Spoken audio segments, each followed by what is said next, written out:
Fala pessoal, tudo bem? Hoje eu venho através desse vídeo falar sobre o desafio de utilizar Linux no trabalho e os desafios que eu enfrentei, então acompanhe esse vídeo.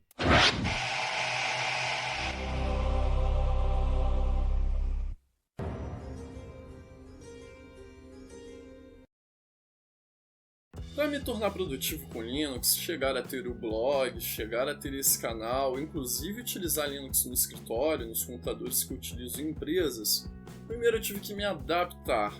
A maioria começa a utilizar Linux através do lazer, normalmente, fora os profissionais de TI que começam a utilizar já tendo que configurar, aprender a configurar um servidor e tudo mais.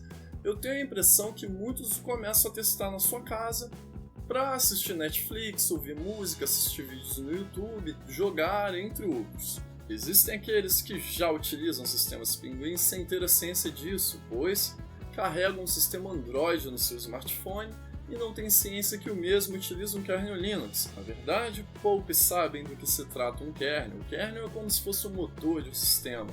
E sim, o Android possui um kernel Linux.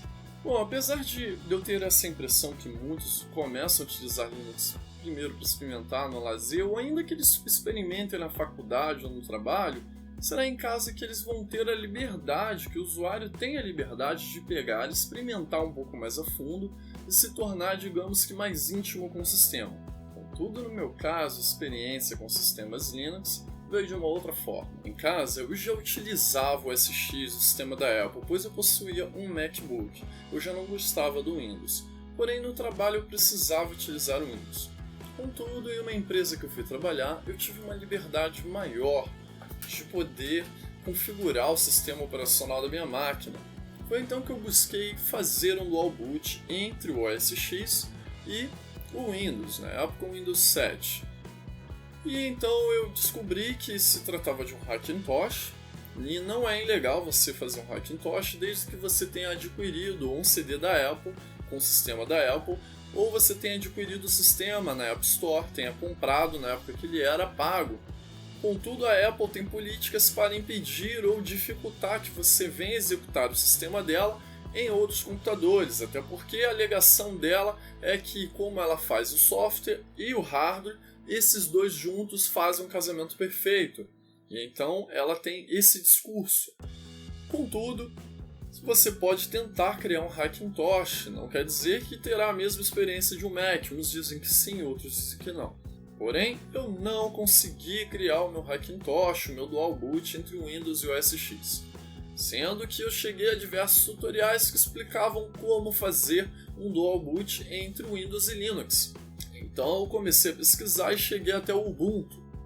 E as pesquisas me fizeram tomar coragem e fazer um dual boot entre o Ubuntu e o Windows. Então, para algumas coisas, eu comecei a utilizar o Ubuntu em dual boot com o Windows, comecei a utilizar para responder e-mails, entre outras coisas. Meus primeiros desafios, logo que eu comecei a utilizar os sistemas Pinguins, foi descobrir programas que eu poderia utilizar, que eu saberia utilizar com as funções que eu precisava. Contudo, não existia o Microsoft Office para o Linux, entre outros programas como o Photoshop. E no princípio eu pensava que a solução seria executar esses programas que existem para o Windows no Linux, através do Wine, do Play on Linux. E nessa experiência eu comecei a executar o Microsoft Office, Outlook, Excel, PowerPoint, inclusive o Adobe Photoshop. Com o passar dos meses eu comecei a descobrir que, se eu quisesse conhecer de fato a experiência que os sistemas de kernel Linux poderiam me oferecer, eu não conseguiria executando os programas que são nativos do Windows no Linux. Assim como quando eu comecei a utilizar o SX, eu abri mão do Office, eu aprendi a mexer no Pages, no Keynote, no Numbers e nas outras aplicações que a Apple me oferecia, então eu deveria buscar aprender a utilizar o que os sistemas Pinguins estavam me oferecendo. E nessa busca, para substituir o Microsoft Office, encontrei o LibreOffice, uma suíte de Office bem fácil de lidar para mexer com planilhas, com textos, com slides. Então meu desafio passou a ser aprender a utilizar esses recursos. Então eu tive que aprender como fazer slides bonitos, textos bem configurados e por aí vai. Então eu troquei de emprego, fui trabalhar em uma outra empresa que me deu a disponibilidade de utilizar o sistema que eu quisesse, no caso o Ubuntu. Eu escolhi na época o Ubuntu na versão 14.10.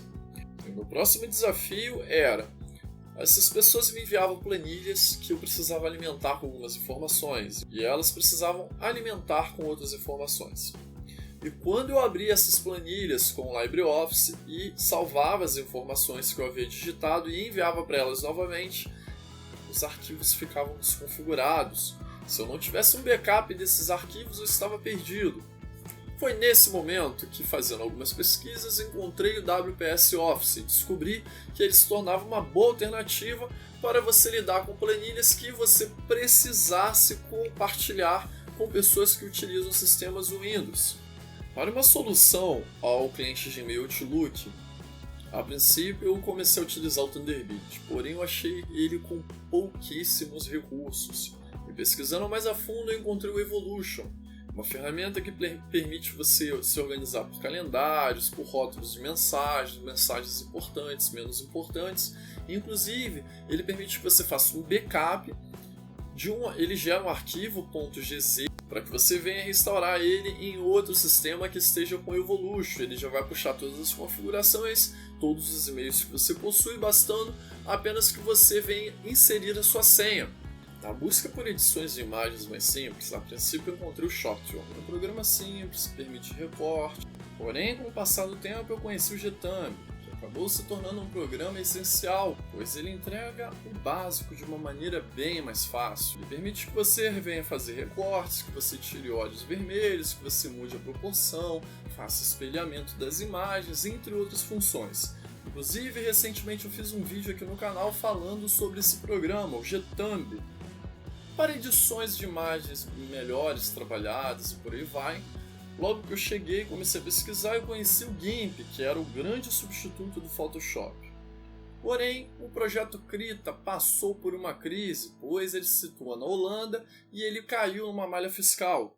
Isso fez com que eu conhecesse um pouquinho mais sobre o projeto, pesquisei a fundo, inclusive eu fiz um vídeo aqui no canal também explicando sobre essa situação do projeto Krita, e eu acabei descobrindo que ele é uma excelente ferramenta, tão poderosa quanto o GIMP.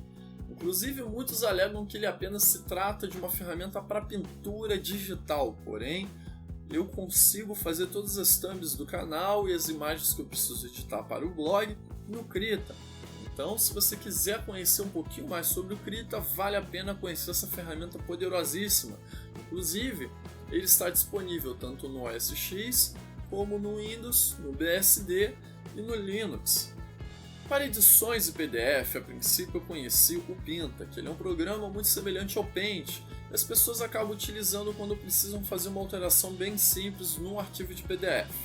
Mas com o passar do tempo, eu conheci o Master PDF Editor, que é uma ferramenta essencial se você pretende preencher formulários e fazer manipulações mais robustas com o arquivo em PDF. E ele está disponível para a maioria das distribuições .dev, .rpm. Esses programas que eu estou citando, na maioria dos casos, estão disponíveis de maneira fácil na loja de programas, seja na Gnome Software, na Discovery do KDE, no repositório do seu sistema. Mas basta você pesquisar na internet, e a instalação deles é bem fácil na distribuição Linux que você está utilizando. Para navegadores de internet, os famosíssimos Google Chrome e Firefox já estavam presentes nas distribuições Linux. Em algumas distribuições eles já vêm instalados, em outras basta você instalar através de um clique. Contudo, com o passar do tempo, acabei descobrindo o Vivaldi e o Yandex. O Yandex é um navegador russo desenvolvido por uma empresa que seria mais ou menos o Google da Rússia. Inclusive eu fiz um vídeo aqui no canal explicando um pouco mais sobre o Yandex. O Vivaldi ele é um navegador escrito baseado no Chrome, assim como o Yandex, porém ele também tem um pouco da filosofia do Opera. Por causa disso, ele é compatível com as extensões do Google Chrome.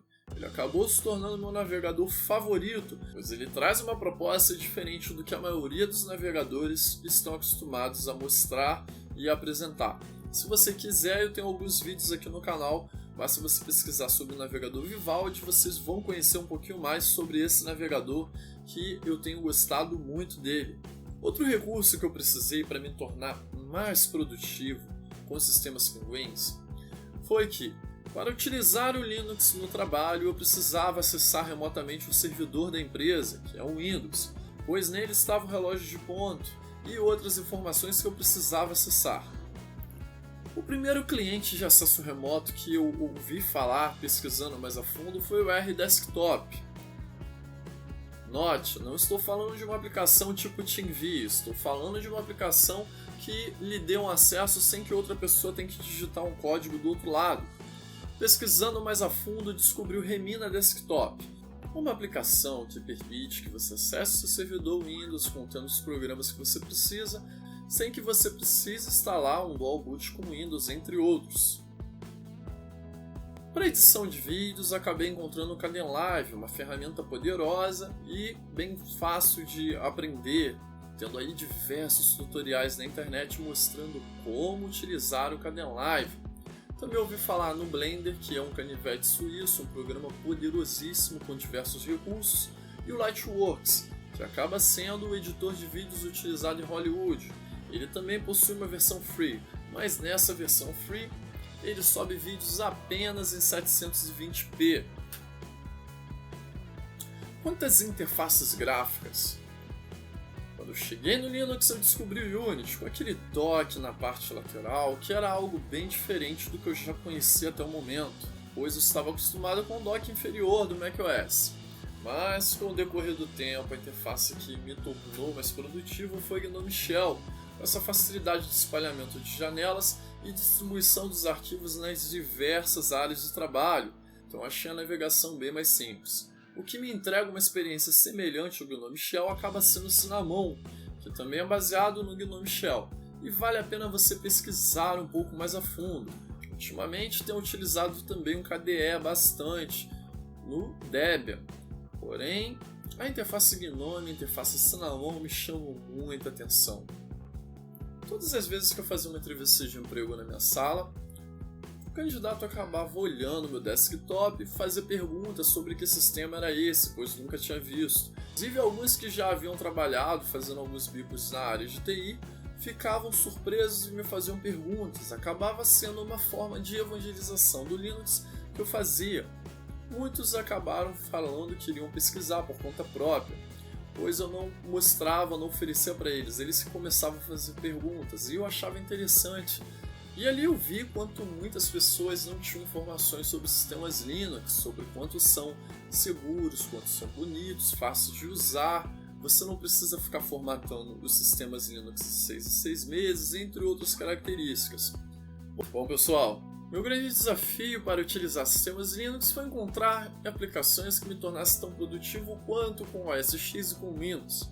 E você, qual foi o desafio que você passou ou enfrentou para utilizar Linux no trabalho? Você pensa em algum dia utilizar o sistema Penguin no trabalho?